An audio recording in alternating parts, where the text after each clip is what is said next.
And we are live here at Heavy Muscle Radio on this May 15th, 2022 evening. And I'm here with Chris, the technician Aceto. And Chris, I'm in my makeshift office studio because I can't get over to my real office studio because my leg, I can't walk up the stairs. Well, I'm in my makeshift 60,000 square foot house that people make fun of because it has a radiator in the back. Yeah. So, yeah, I had the surgery, Chris. I guess it was Thursday. I saw that. And I volunteered to stay in the hospital overnight because I figured it would just be better. But I got to be honest, I didn't have any pain that first night because they had me they had a nerve block in my leg, so it was great. You didn't stay the one night in the hospital just to stay away from the kids for one night? Yes, peace and quiet. So that was the real reason. Did they put you under? Because I know you like to be put under like Michael Jackson. Just all the stress. I was under. Yeah, they had to break. They had to do some serious shit to the bottom of my foot. I got 3 screws in there. And, they before the surgery happened, they had the doctor came in, the PA came in, the anesthesiologist. They had me I was so calm and collected when I got there. They had me so panicked about the pain aspect of the whole thing. Oh, you better not do this, and you better do that, and stay ahead of the pain. And I was nervous. I didn't even want to go through the surgery anymore. I was so scared with this surgery. And I'm thinking, dummy, you had a shoulder replacement. How much worse could it be than the shoulder? Yeah, exactly. The only difference is I obviously can't walk on the foot. So I'll tell you the greatest invention of all time. Well, the second greatest. The second greatest is the pain pump. So when they send you home, that you still got something in your leg, it's dripping like lidocaine onto the nerve that innervates your foot. So that kind of keeps it a little more numb. But the first greatest innovation is the kneeling little. I don't know what you call it. It's like a little skateboard. No, it's like you kneel on it with one knee, so you don't have to put your foot on the ground. You can scoot. It's a scooter, and I can scoot across my wood floors like at 100 miles an hour with this thing because it's great, and I don't have to use crutches because crutches suck. Let's face it. First of all, I'm not that coordinated. I'll admit that. And one little slip or the crutch, a little wet spot on the floor, and you go down, and now you're back in the hospital. So this scooter is tremendous. It's got great balance. It's got a little. Remember you were a kid, you had a little basket on your bicycle to put all your scrap in there. I got a little basket, put my stuff. So you never misplace anything now because it's all right there, right? Right. You just may get used to it and scoot around the house. You may keep it once everything heals. I love it. I can get from room to room much faster now, and there's no pain because I'm not on the foot. And I'm like, holy mackerel! I don't mind, doing a little extra work. I'll go back and forth to the bathroom 6 times. So yeah, that's where I'm at. And the funny thing is, I was taking the pain meds because they had me absolutely afraid of the pain, right? So I was taking 5-10 milligrams of oxycodone every 4 hours. I have my alarm set on my phone, and I said, well, I don't think I need it today. So I've been cutting it back now because you can't go to the bathroom when you take that much oxygen. Even with Fiberlize, Dave. Even when you go to the bathroom for 2 days, and then I started going today. Or was it 3 days? And I started going today regularly with Fiberlize. So, but I did cut back the oxy a little bit, and but I didn't have to. I had diarrhea before when I went to the hospital the day before I went in. So I was really nervous that they might have canceled the surgery. So I had nothing. I was like, it was for me. It was like a colonoscopy. I was cleaned out, which was good. So I didn't feel all bad about my surgery. But any kind of surgery sucks.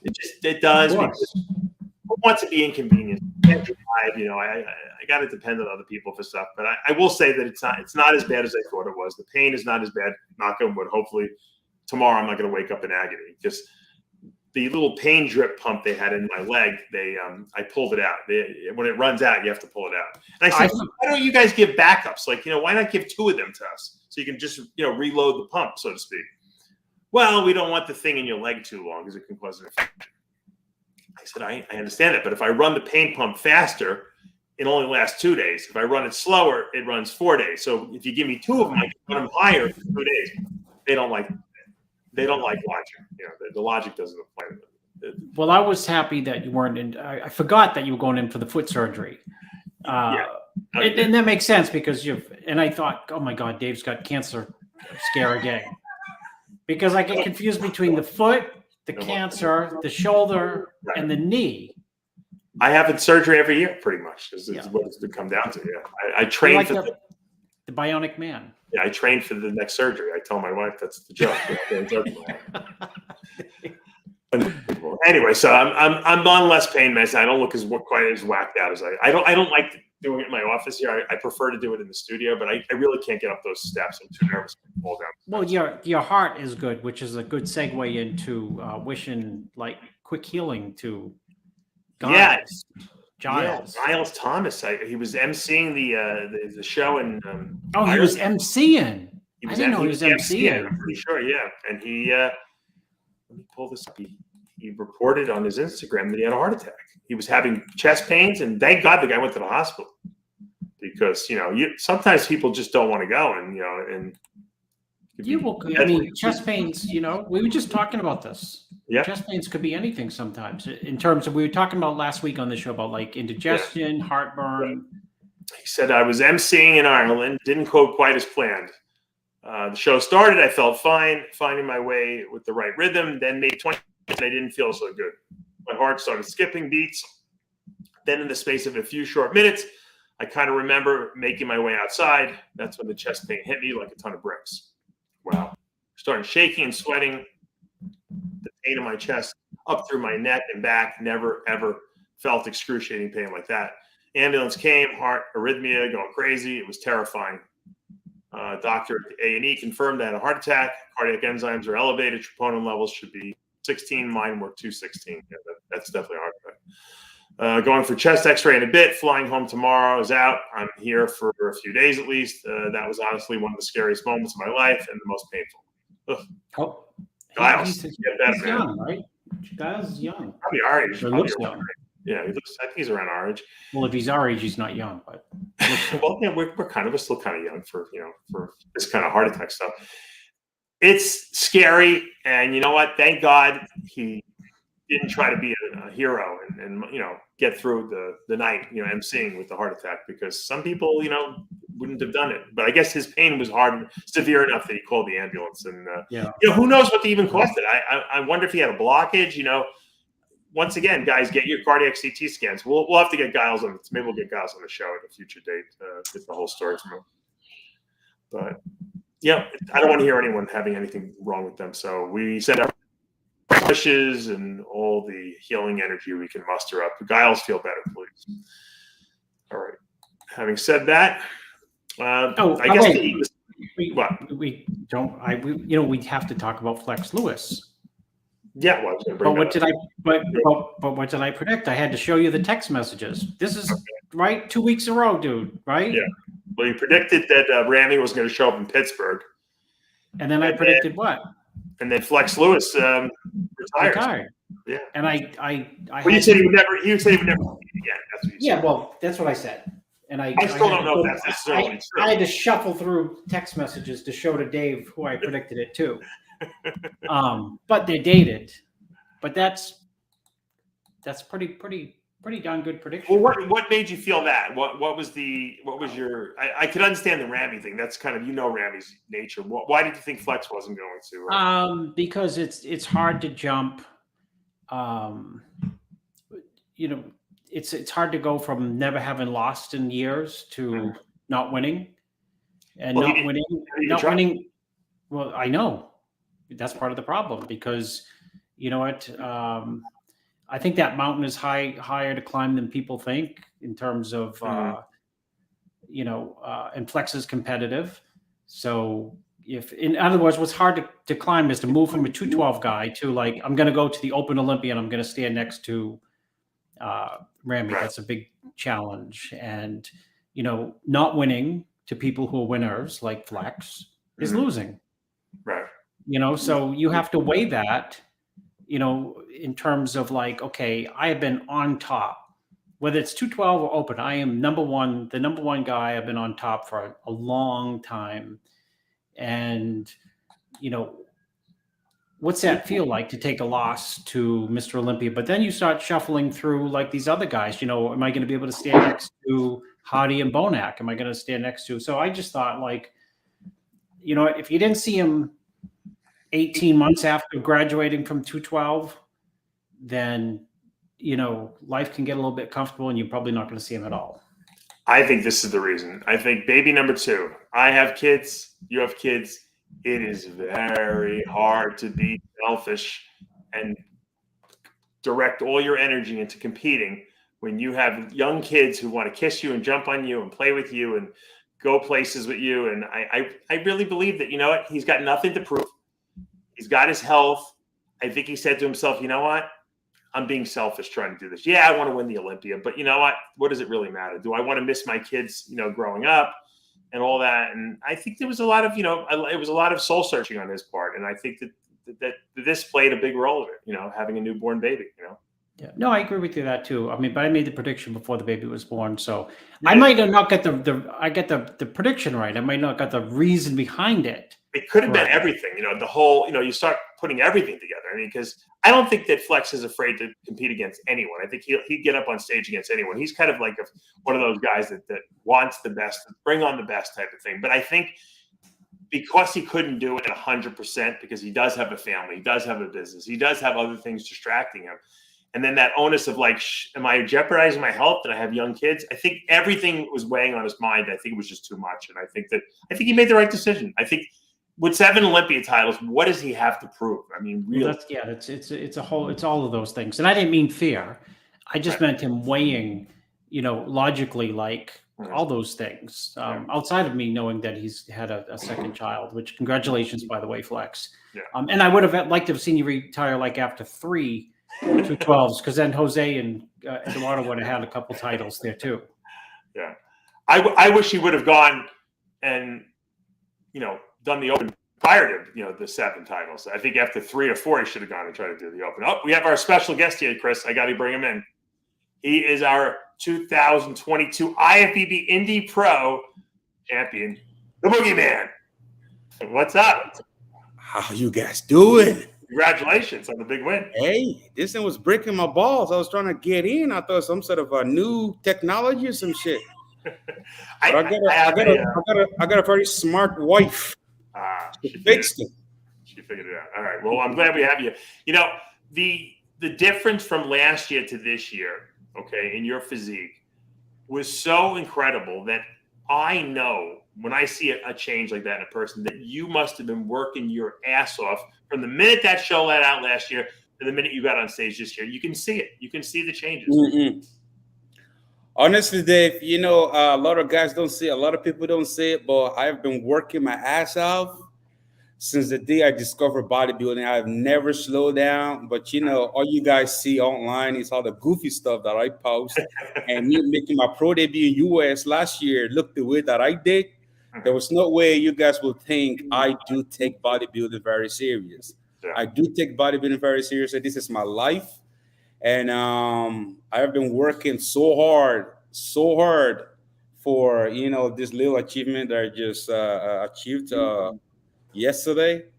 And again, Dave, it's all about having the right people by your side, the right team, you know. And before you be able to get people like that around you, might take a while. And I was able to do it with George, and you see what happened. Yeah, George did a great job with you. I got to tell you. Oh, yes. Credit. Got to give him credit where credit's due. I mean, really did a great job. Yeah, George is the man. He is. Everything. What did he change the most that you think that made the biggest change in your physique? Actually, I can't see you guys there now. I don't know what happened. No, don't worry about it. We can see you. Yeah, we can see you. We can see you. Keep talking. It's kind of weird. I'm just talking to myself. No, you're not. You're. I have you on the screen exclusively. Don't worry about it. Keep going. Keep talking. There's like 700,000 people just came on since. Oh, there you go. That's much better. If you're on the screen alone, keep talking. Don't worry. That's just for people to see it. It's just weird me talking to myself. No, you're not talking to yourself. Yeah, man. So what did George change? Tell us what is George? I mean, George did what he does best, man. You know, George is the guru, you know. And were you eating too little, too much? What did he change the most? George fed me a lot, and you know, very little. There's zero stress on my body. Mm-hmm. Very small cardio. We caught our cardio like 6 weeks out, and it was a ton of food. You know, just fed me, man. So you were under eating is what happened last year. Is that what you're saying? I was overworking and under eating. Gotcha. You know? Were you doing, how much cardio were you doing last year versus this year? Last year, I did like an hour on the Stairmaster. This year, we stayed away from Stairmaster. You know, we started off the cardio like 15 minutes. That's the first couple of weeks was 15 minutes, just walk on the treadmill. And then we bump it up to like 20 minutes and then up to like 30. That was the highest we go. Walk, slow, steady on the treadmill. And then George, you know, being the guru that he is, it starts to tap it back down just the way we entered it. So from 30 to 20 and 15, you know, and then we just shut it down. I think too many people get on that Stairmaster and they eat their legs up. I really do. That Stairmaster is a killer. You know, everyone's different. You know, it worked for some people, but a physique like myself, with my type of metabolism, my body, I am extremely sensitive to cardio. And you put me on a Stairmaster, give me 3 weeks, my legs will disappear. Right. No, I agree. I don't know why people do Stairmaster. I don't think the Stairmaster helps anyone, to be honest with you. I think it's too destructive to your legs, and it makes it hard to recover. A lot of stress. Yeah. So you win the show. Let me ask you this first. When you got in there and you got on stage, and you know it was close between you and Charles Griffin. Did you think you had it? Because they were moving guys around like to try to I think confuse the audience and confuse the fans. I said you had it right off the bat just watching the live stream, but did you think you had it, or were you a little nervous about it? Dave, going into that show, I was fully confident. You know, I've been saying this. I don't know if you ever watched any of my videos. I said, all I got to do is just be on my best. Right. And me being on my best, it's extremely dangerous. You place me next to any top bodybuilder, because my physique is just totally different from anyone else. It's like apple and oranges. You know, me being on my best, as hard as I can be, as full as I can be, it's a threat to anybody. You know, me knowing that I'll be at my best, you know, working with George, it just gave me so much confidence. And from the get-go, George said, look, listen, I want you to start practicing your winning speech. Literally. I'm being serious right now. You know, so even taking that trophy yesterday, I thought I will get a little emotional, because just for the fact the amount of sacrifice that I've made and the amount of work that I've put into this, and the obstacles that I overcame to get to where I'm at, I thought I will get a little bit emotional knowing that I'm actually going to the Olympia history, baby. You know, and it was weird. I couldn't really get emotional. I thought I was gonna cry. No, none of that. Just because I've lived that moment over and over and over in my head, and it felt like it was already done. I just went there to take the trophy. So it's like, you know what I mean? But still, it felt amazing, man, you know? That's great. I mean, well, that's what you want. You want to show up and you want to know that you did everything you possibly can. Chris Charles brought it, man. It looked amazing. It was kind of nice to see him pulling the vacuum, both of us pulling the vacuum. And my goal is to make bodybuilding pretty, man, you know, because we have a lot of younger generation. They're looking up to us. You guys see what's going on in bodybuilding right now. A lot of crazy shit going on in body. It's a turn off, you know. That does not excite nobody. That does not it's not pretty to look at. So our goal is to represent bodybuilding, make this sport look beautiful, because I love, bro. I can't really, you know, I can't really put into words how much I love bodybuilding, you know, and I want to represent it, you know, in a way that, you know, it can inspire, you know, the younger generation to you know, pick up the sport. You did what you came to, you know, you predicted you would be your best. You were your best. Justin Rodriguez was off. We're going to talk about that a little later in the show. Were you surprised to see that he was not as hard as he had been earlier in the season? You know what? Going into the show, I was starting Justin Rodriguez a lot, and I was starting Charles as well. You know, I know Justin is a hell of a bodybuilder, man. The guy got a ton of size. I knew he's going to come out there trying to bully everybody, with trying to outmuscle everybody. I knew that's what's going to be his game plan. And, you know, I knew a couple of weak points, you know, where it can kind of expose him. I know the separation on him is not that great when he taunts around from waist down.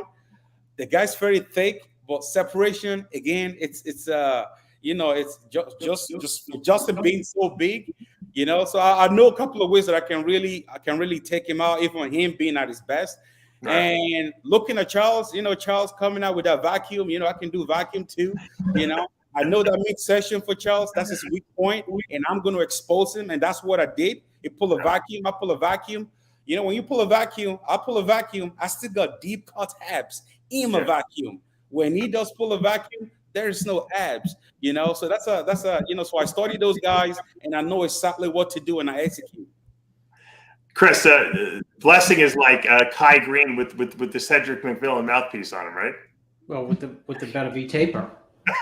Chris, Chris, I gotta say something, man. I think this is the very first time being on this. I don't know. I can't even remember if we ever met, but I've watched you, man. I'm a big fan. I see what you did with Jay Cutler. I saw what you did with a lot of great athletes, a lot of legends, man. I just want to say thank you for what you've been doing in the sport and how you've been representing the sport. I'm a big fan, Chris, and I've heard you make a couple of comments about my physique back in the days, like a year or two ago.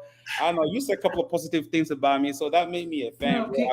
Keep going about the positive things about me. But Chris, before the show, I said I wonder if Blessing listened to the show last year because I knew Blessing only because he won a couple shows against this guy, the Qatari guy. When you turned pro, the guy who got second, so I knew who you were, right? And then anyhow, last year, to be honest, I hate that word, to be honest, but it was obviously, I mean, you know, it was a disaster for you. Oh yeah, bro. And I thought like, obvious, you know what? I thought it was like, I thought you were just like going to be like an internet joke. That's what I'm dead serious. And when I saw like the first, I looked at one picture of you someone sent me, one photo from the show, and I immediately, besides thinking well, I knew you were going to win, no matter who was going to be there. I saw the front delt bicep, and I said, well, there's the winner, period, by a mile, which I was right, of course. And everyone else, I mean, it doesn't take a genius to see that. But, I was texting back and forth to some people, and I was thinking, like, he's going to be a lot more dangerous than people think at the Olympia than this show. I mean, there's going to be some people you're going to be able to get by who people don't think you're going to be able to get by. And I would like to know from you, who do you think, give me like 3 names who you think, okay, I can beat these guys. Bro, I believe, man, I can beat anybody. I just got to be on my best, bro. Not all the names, dude. Everybody has all the names. I can beat anybody, bro. Just 3. Nah, man, I can beat anybody. You put me That's on there. That's because George is telling you last night, practice the Olympia speech. Practice the Olympia. Brother, practice the Olympia speech. You're number 1. You brought it. You know what's amazing? I don't know. What did you weigh on stage, Blessing? What? To be honest, I couldn't tell you, bro. Around. George hates. I bet you looked. I bet you looked at this picture. I'm like, yo, bro. I'm like 270 here, 275. It's like, I don't want to hear your weight. I don't care about what you weigh. It's about. You know what? If you say what your weight is right now, people say he's not big enough, right? Yeah, for real. Yeah, for real. Grammy's I start weighing myself. At 6 weeks out, I start weighing myself. What do you think? What do you think you weigh on stage? 260? Probably around that. 260. Yeah, probably around that. 260. You look so much bigger because of your proportion, because of your small waist and the shoulders. And what did you do? There was a video that came out last year, or maybe this year, where you were going to squat, and you said, "I don't want to squat," or something like that. I don't remember what the video was. I don't want to squat. And he was training with Nick Walker. Yeah, I saw the video, Dave. You roasted the boogeyman. Roasted you. Yeah. I said, this guy, I'm like, why Dave doing the boogeyman like that? Come on now, Dave. Be nice. Now, I'll tell you this. I noticed that after that video aired, I saw you squatting an awful lot on your Instagram. It's like, there's no excuse, man. I got some problems on my leg. I think I was born with it, and I just discovered what the problem is right now. I've seen a lot of doctors out here, chiropractor, whatever, and they figure out what's going on with my left knee. And I know what to do now. I got to go see do an MRI, and then we're going to do some things. And Olympia better be ready because hey, you guys believe me and George only had like 5 months together, 4 months together, you know. Right. Now we've got a little bit like 3 months off season. We Right. never did off season. Right. So now I've got 3 months off season with George. Holy moly. Yeah. Yeah. If you could come in like 5 to 7 pounds bigger, I think you're gonna be super dangerous on that one. Olympia is gonna be fun. Yeah, it's great. Well, I can't thank you. I'm proud of you. I'm glad Thank you, man. on stage what you knew you were capable of in your mind. I mean, that's great when you can kind of show the physique that you know you have. Congratulations to both you and George on a great job done, and I appreciate you taking some time to come on the show and gloat a little bit. You deserve it. You're going to the Olympia. Thank you, Dave. I appreciate you, man. Thank you, Chris. All you guys. All right. Thank you, Blessing, and have a great night. And we're going to wrap up the rest of the show here with our Guru Ameen joining us now. And thanks. Thank you, guys. Thank you for having me on. And yeah, you can kick me out. Nice meeting you, Blessing. You can stay. I'd love to have you. We're going to break down the rest of the show. You want to talk to us about it? I know. I got to go eat, bro. I've been doing 0 carb all day. No, go eat your food. Don't worry about it. Congratulations. All right. Thank you. Congratulations. Nice meeting you, man. All right. That's Guru. That was Blessing Awodibu, and he's our Indy Pro champ. Guru Ameen, thank you for joining us. You were at the show. Yes, I was at the show. How come your camera looks better than all of our cameras? iPhone. Leg here. All right. What did you see in Indy when those guys walked out on stage for the first time? Because Ameen was texting me the entire show. Yeah, like honestly, when they first walked out, the way they had everyone positioned, it seemed like it was Justin. But then quickly they moved him out of the picture, and then they put Blessing in, and you could see that it was between Charles and Blessing. Honestly, I didn't think it was close. I thought Blessing had it. Conditioning, Charles just wasn't quite full enough. He wasn't quite crisp enough. In the glutes too, Blessing's shoulder to waist ratio is unbelievable. His abdominal development is phenomenal. And he has a really, like you said it before, the frontal bicep and the standing relax pretty much are what is going to be the outcome of the show. And his front relax and frontal bicep is superior to anyone in the show. Chris, you said that front last spread is just unbelievable. Is that because of his delts and his waist taper? In the judges' minds, well, a lot of them won't admit it. You can mute that. It's kind of like 80% of your score because our problems, in the judges' minds, even though a lot of them won't admit it, in the judges' mind of your score because that's what you're seeing. Oh, Dave, most of the time when these guys are in comparison. What's the matter? You're seeing them stand there. Your voice doing the voiceover from teeny tiny waist. Oh, I didn't know it was still looks good on on. stage, which gives them a it's break. like There you go. Okay. no. The bottom line is, you know what? Blessing's back double bicep, front double bicep, and front lat spread is going to beat. Well, he just said everyone, but it's going to beat a lot of people at the Olympia, without a doubt, because there's a contrast there.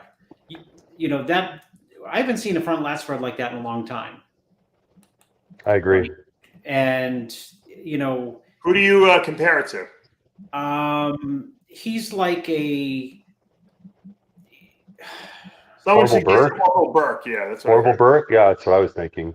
He's got high lats, and high lats with a small waist produces a really unique look when they're high and full lats. Yeah. I can't say enough about how impressive he was at this show. Like I said it to him right here. I thought he was like an internet joke last year. Right. Because how does he stack up Chris like next to it? The top guys in the sport: Nick Walker, Hunter Labrada. His front double and front lat spread beat Hunter's. His front lat spread beats Nick's. His front double could beat Nick's. His front double beats probably Hunter. His back double, which he could use more mass. Right. He's one of the few people who have thickness. He's one of the few people in a long time who have back thickness with the V taper in the back double. Mm-hmm. There's a lot of people who, on their back double, the back is knotted up with the traps, the rhomboids, the lower back. It's impressive, but it looks more like an H. His is just like super V-tapered on the back double. And this lighting is terrible here. You can't really see. Does he have the density in the hamstrings though? You know,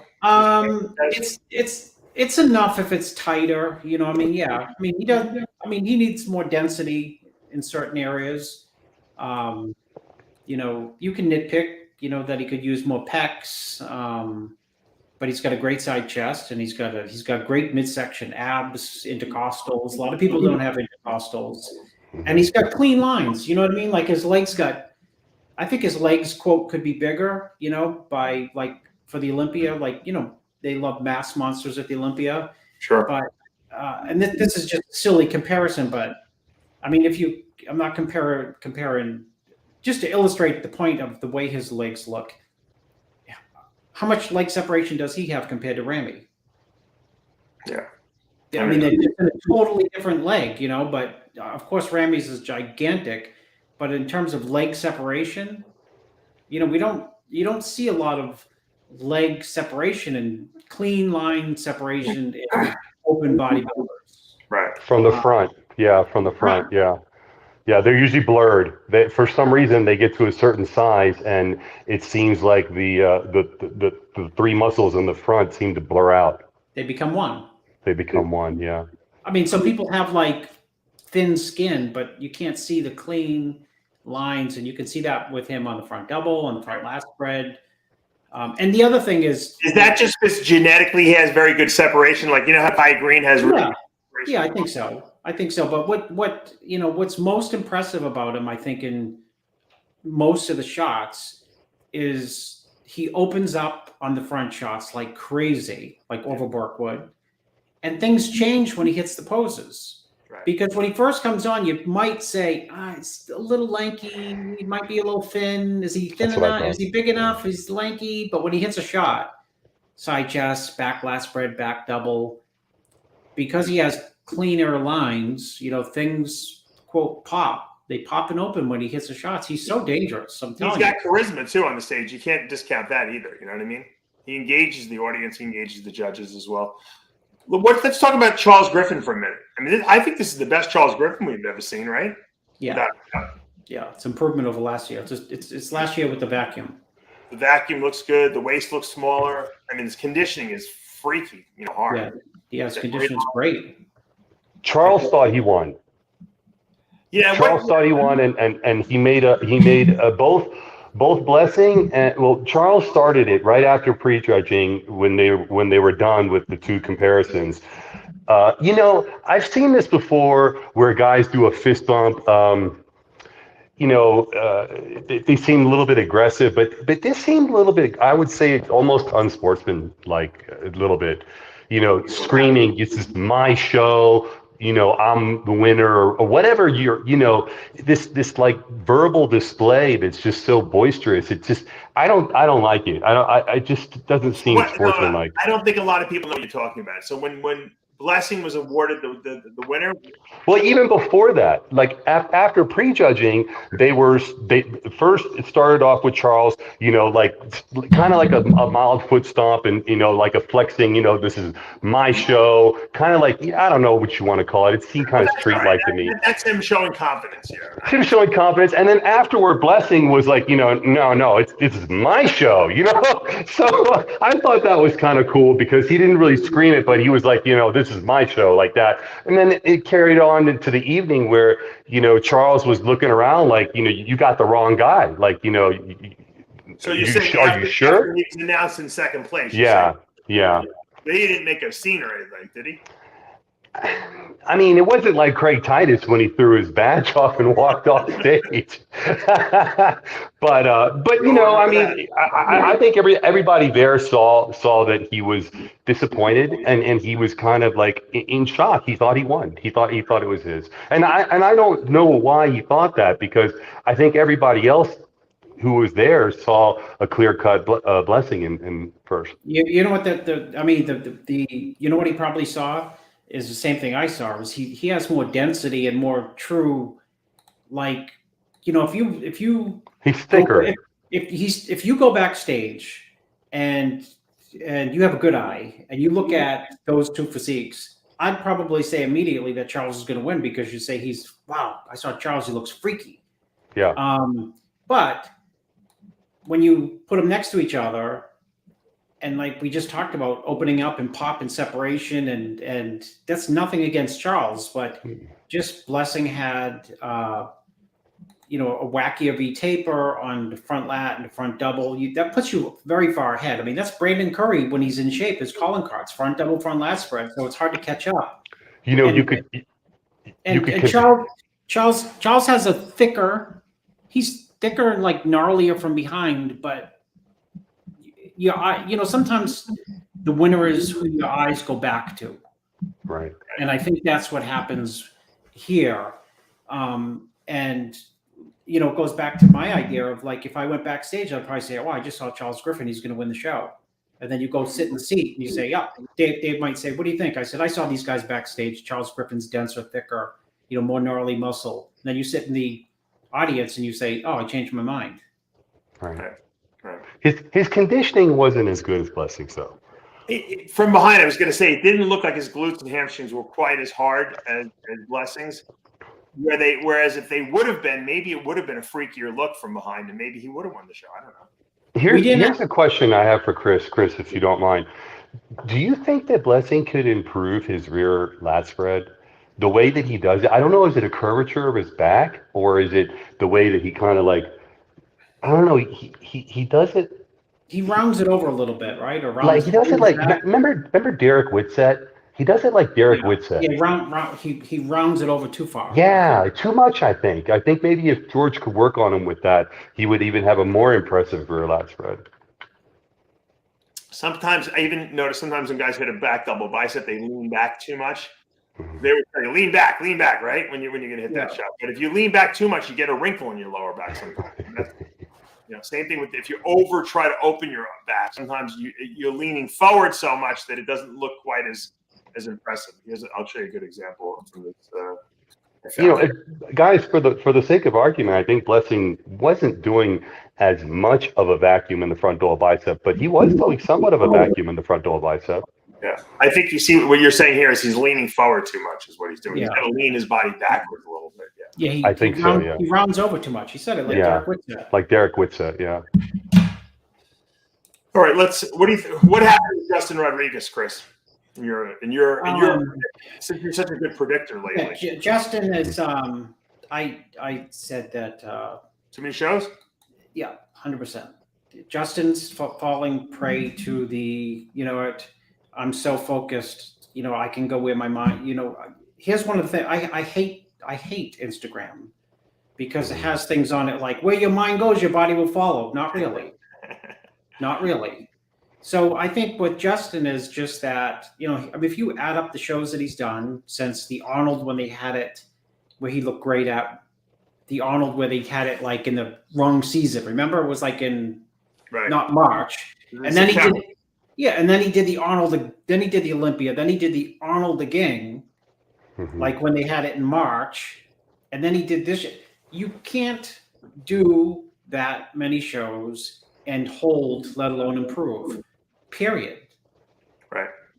It's just there's no other way to put it, and you can't go home and do massages and decarb or increase carbs or detox or repeak when your body's tired. Sayonara. Well, I think Dave, I'll give you the example of that. I'll give you two examples of that are unrefutable. Blessing. He just said, what happened last year?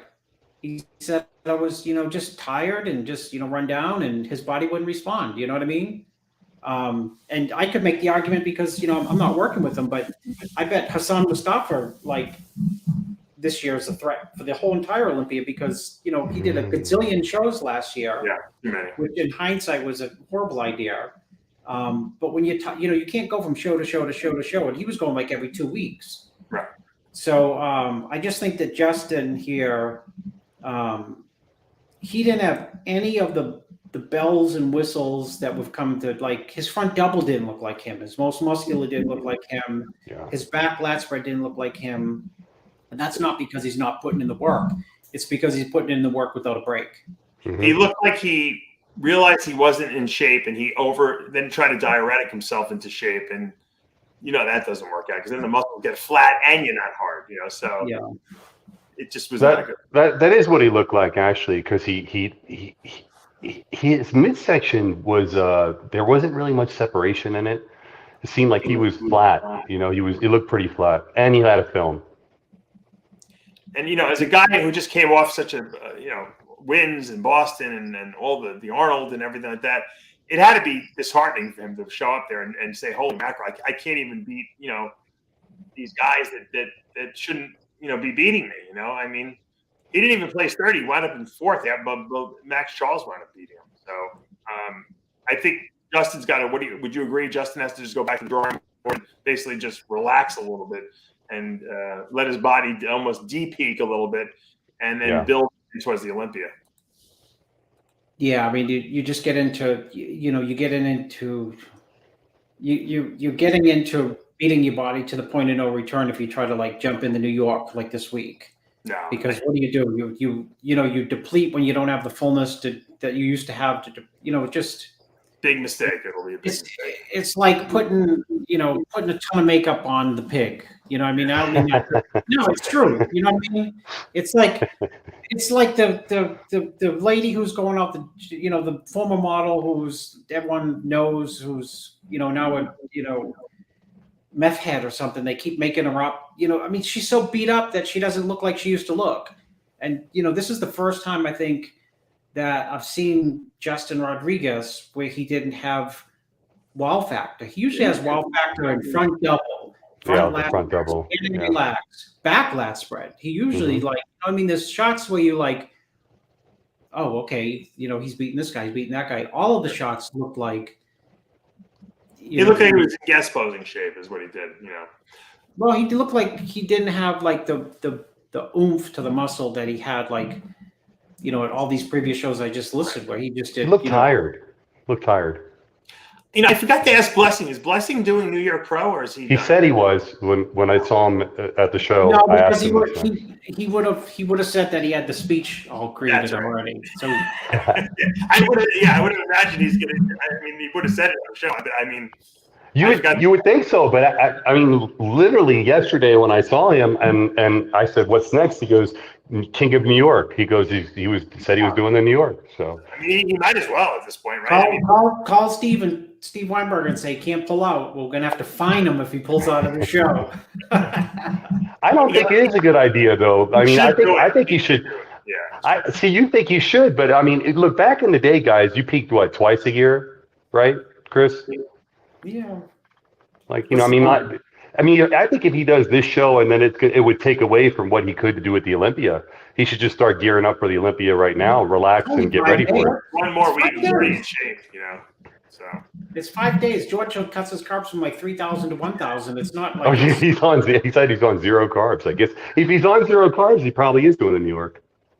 Yeah, he did say he had to go back to training. He said, he did. He said he was on zero carbs. He's got to be good doing New York. I mean, it would be foolish. Who's in New York that wasn't in this show? You know what? I would rather hear George's speech over Blessing's any day. They're both animated. Yeah, oh yeah, definitely. I wish I was. I saw you and George took a picture together. I mean, I got to meet him for the first time. I mean, he beat cancer, man. I like to, I shook his hand, and I mean, listen, George, Chris, you guys are the originals. You guys started this before. I remember when Chris, you were in the magazines, the Twin Lab. I'd buy the magazines and see you in there. You had a nice frontal bicep. I know, but look at this picture. They look like their brothers. But I prepped George. But I mean, I prepped George, and he never prepped me. So there you go. You were tired for it. That's why. Anyway, it's funny.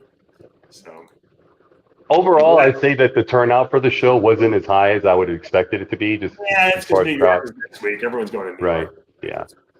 By the way, so who is doing the New York that we don't know of? I don't know, because God forbid they put the competitor list up ahead of time. There's got to be someone that didn't do it over there in New York. I forget the lineup. I forget there was a whole bunch of guys doing it. I can't remember. Well, I think Blessing will do really well. I think He's got momentum. Yeah, he can win it. There's no reason why he shouldn't be able to win it at this point. Blessing needs to improve his leg from the side. Yeah. You know what? Now that he won, everyone will be trying to pick out every little weakness that. That's what I said. God, if he gave the weight, people would find a weakness in the weight. Right. If it was too big, they'd say, he's got to come down. If it's too little, it's got to come up. But with his structure, I mean, could you imagine him being 10 pounds bigger contest weight ready? He needs 10 pounds. He needs 10 pounds. That 10 pounds will look really good on him. If in order for him to be Nick Walker's size, he needs 20 pounds. He beat a weak lineup. The guys were good, but they were not the top 6 at the Olympia. He wants to win the Olympia. I know his mindset. So to do that, he's going to have to put more size on him, and his body can hold it. Sure. With the three of us here, I got to get a prediction. Is Derek Lunsford doing the 212? Yes or no?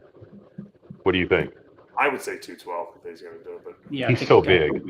Yeah, he'll make he'll one more year. I think we're going to see. I'll make the prediction, Dave. Wow. Make the prediction. Let's see it.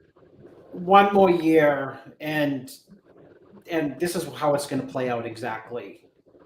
Everyone's going to be so pissed because you're going to see an improved Derek, but you're not going to see the Pittsburgh Derek. Right. And people don't want to see like Derek Lunsford at 212. Yeah, they don't. They're gonna like slam him, and they're gonna say like, blah blah. Xavier Will said he's doing 212. Yeah, so confirm. There you go. So then, where do you think Nick Walker places, and where do you think Hunter Labrada places?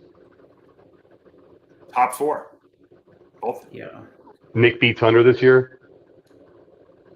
Maybe. Let's see who. Let's have. It's hard to say because you never know how they're going to show up. You know what I mean? So. Does Ramy do the Olympia? Yes or no? Chris.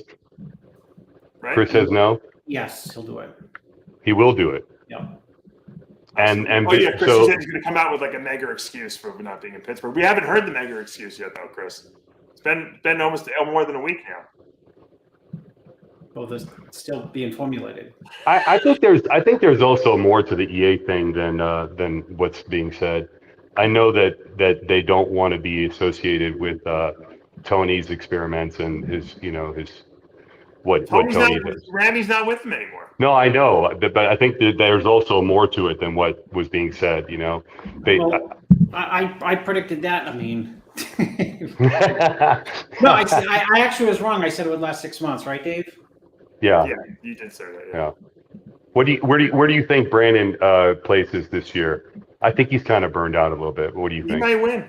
Yeah, I think Brandon is. I think Brandon. If we talk, Brandon has all the tools to shock everyone. And don't be surprised if he wins. He just needs to bring. The frustrating thing for Brandon is the second year, the year he was second to Ramy, he was in tremendous condition. Mm-hmm. Condition of a lifetime for him. And last year, it was a little bit more effective look. It was really, really round, like really round. Mm-hmm. If he can bring that roundness with a little bit better condition like that he had the year before, because the year before he had crazy condition, but it took away to the detriment of that roundness.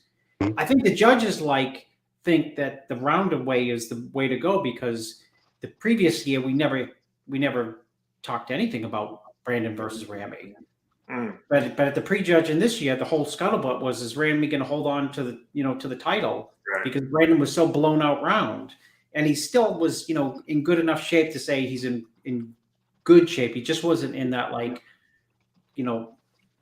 mind-numbing shape. So he's dangerous, and the thing is with guys like that is, when Nick Walker diets down, he's going to look way better. When everyone diets down, they're going to look way better. But I think when Brandon diets down, that's when he starts looking big. Mm-hmm. And I just think what we saw in Pittsburgh was somebody who just like, God, I just did the Olympia and I just did the Arnold. I'm taking him, I'm fried, exhausted. He's probably doing the smartest thing ever, because if he was doing and this is not a dig whatsoever against Justin Rodriguez, but if he had the Justin Rodriguez mindset, I'm in the gym the next day for doubles, he'd probably won't improve between now and the Olympia. He's not the youngest guy on stage too. His body needs that rest, I think, too, Chris. Yeah, that's right. In his 40s. Let's talk about Max Charles. Give me a 1 to 10. And Max Charles, what was he? I thought Max Charles looked better last year. Maybe he's trying to look better for the New York. I don't know.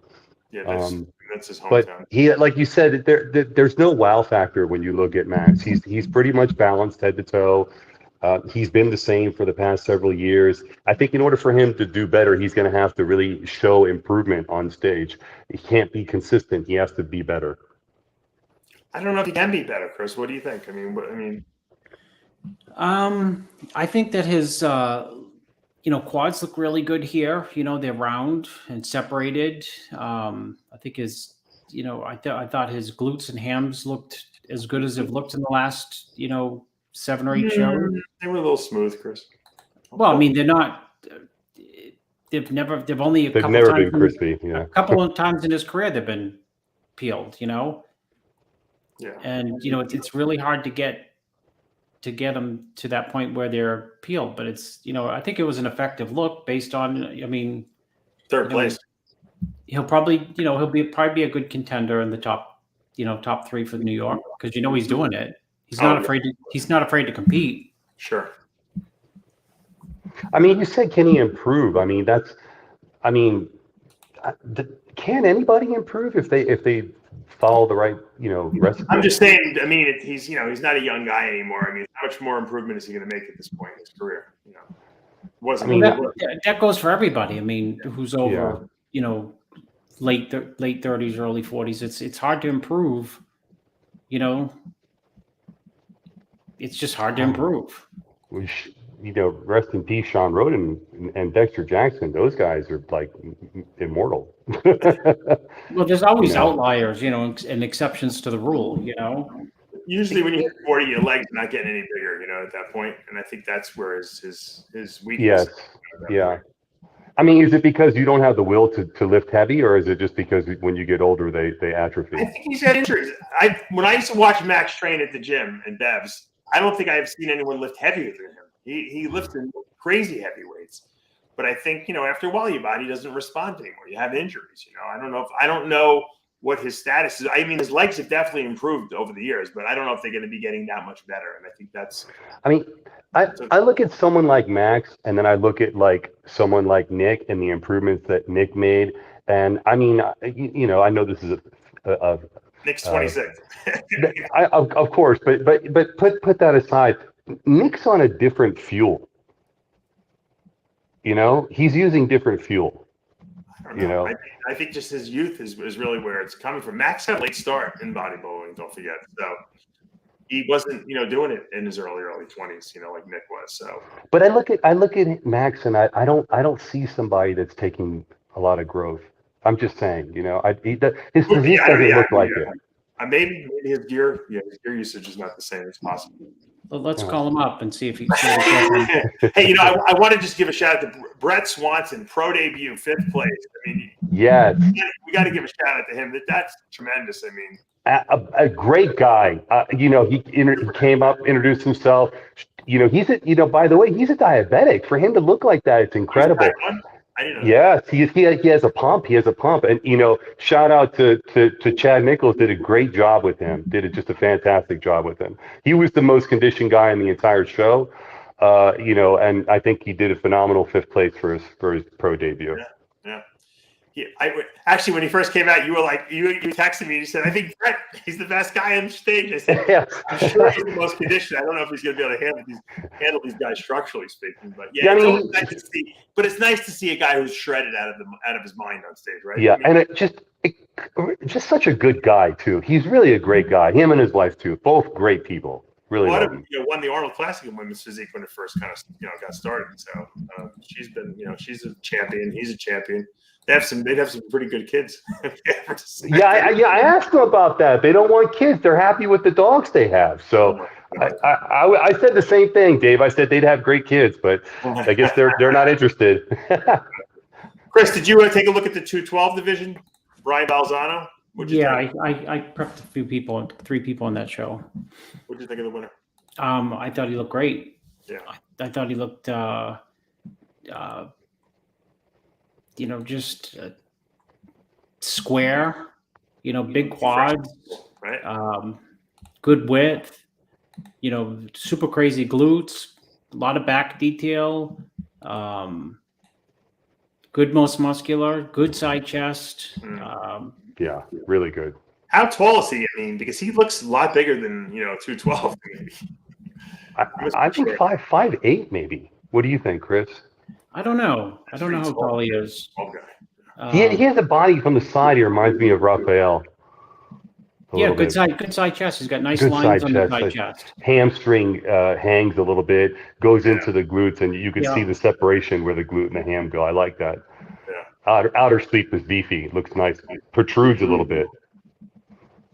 He definitely has talent, that's for sure. I mean, he beat Noel Adami, who we know is an absolute freak show. I mean, that guy is always fucking gnarly, shredded, every show we see him at. So, I mean, he beat a seasoned, guy out there.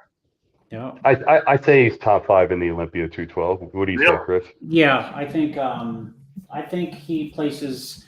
You know what? I don't want to name names because I'm not blessing.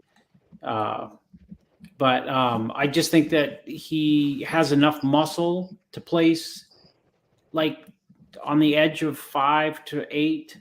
And he has enough shape, like he has shape meaning balance. He has enough balance to be in that 5 versus to 8. Depends on other people, how they come in condition, or where they are.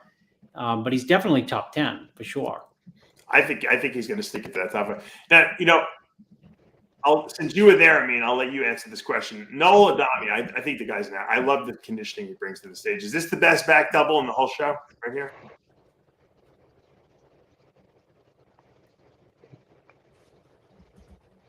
It's up there.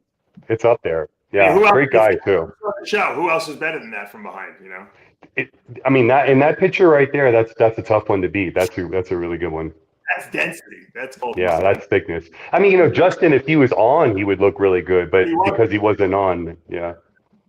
Crazy. This guy's an absolute. Look, when you can beat someone like that, you're really good, Chris. And you talk about structure and shape and the way the muscle flows, and that's what Brian Balzano had over Noel Adami. Obviously, it wasn't conditioning, that's for sure. Yeah, no, I mean Noel has.